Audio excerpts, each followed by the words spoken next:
Vamos lá? Vamos. O homem espiritual não pode ser entendido pelo homem natural. Não, não pode. Não pode. É o que Paulo diz, né? É. E qualquer um que entenda o Evangelho saiba que o homem espiritual não será jamais compreendido pela lógica natural. Pela lógica natural. Não é, não é. Eu Pois vejo é. aqui, eu prego, ensino. Quem tem o Evangelho entende tudo.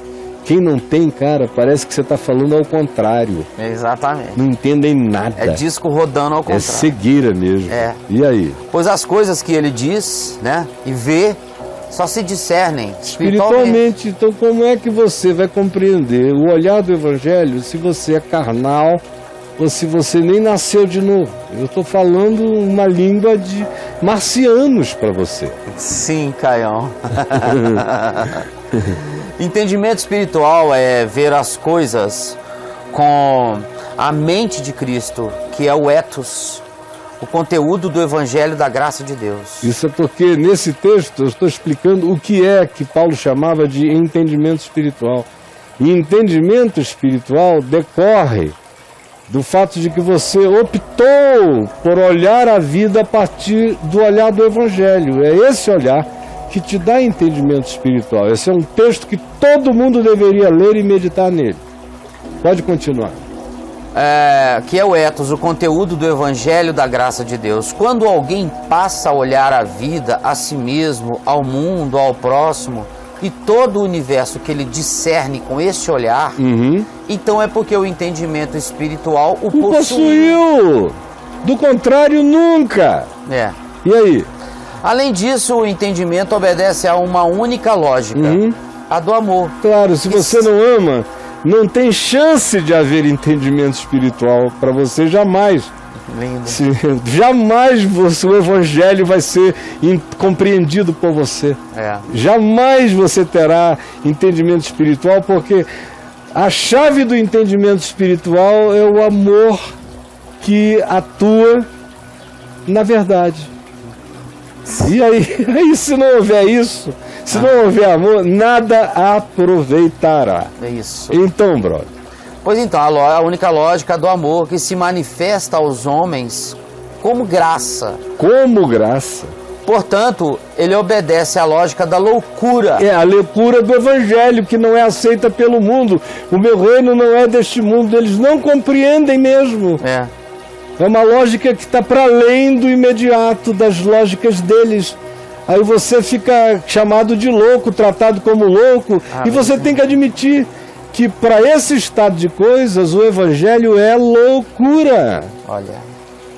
É. Porque o Evangelho é loucura, finaliza assim. É, o Evangelho é loucura. É isso. O Evangelho é só para os loucos do amor, entendeu? Quem não faz parte da loucura do amor de Deus está fora do Evangelho. Infelizmente é assim. É isso aí. O cara fica mordido comigo.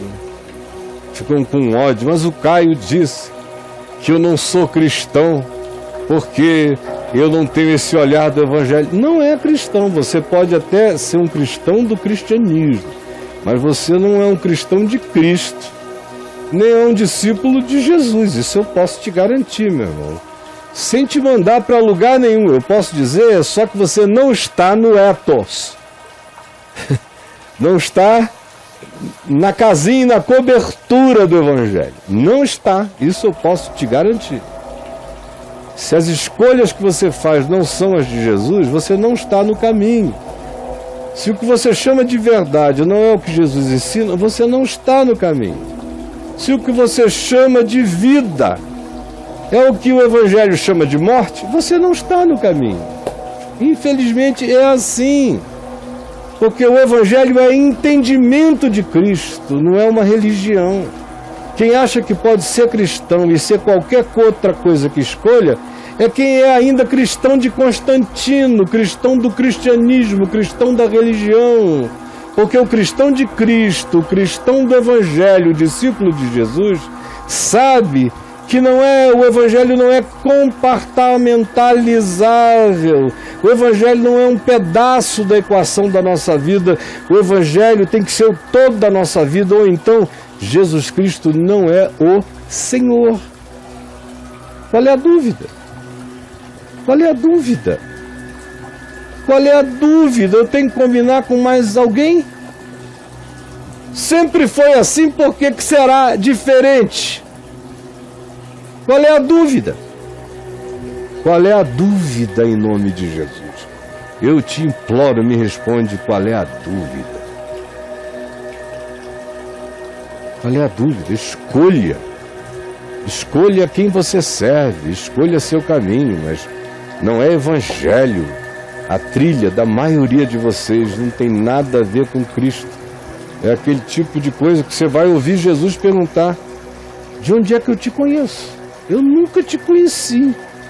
Ah, mas eu frequentava os teus lugares, eu ia nos teus templos, eu tomava a tua ceia, eu cantava os teus louvores, eu dizia que tu eras o meu Salvador. Eu era contra os demônios que eu elegi. Eu fui em favor das profecias que eu preferi. E eu botei a mão na cabeça dos enfermos que eu achei que, em sendo curados, me exaltariam pelo poder carismático que me daria. Mas o Senhor lhes dirá: eu nunca vos conheci. Vocês andaram longe de mim, continuem, apartem-se de mim. Vocês abraçaram a iniquidade, a inigualabilidade, a falta de equidade, a falta de respeito, a falta de misericórdia, a falta de tolerância. Então apartem-se de mim. Vocês escolheram a vereda de vocês. Qual foi a parte que vocês não entenderam? Qual foi a parte que vocês não entenderam? Só me respondam isso.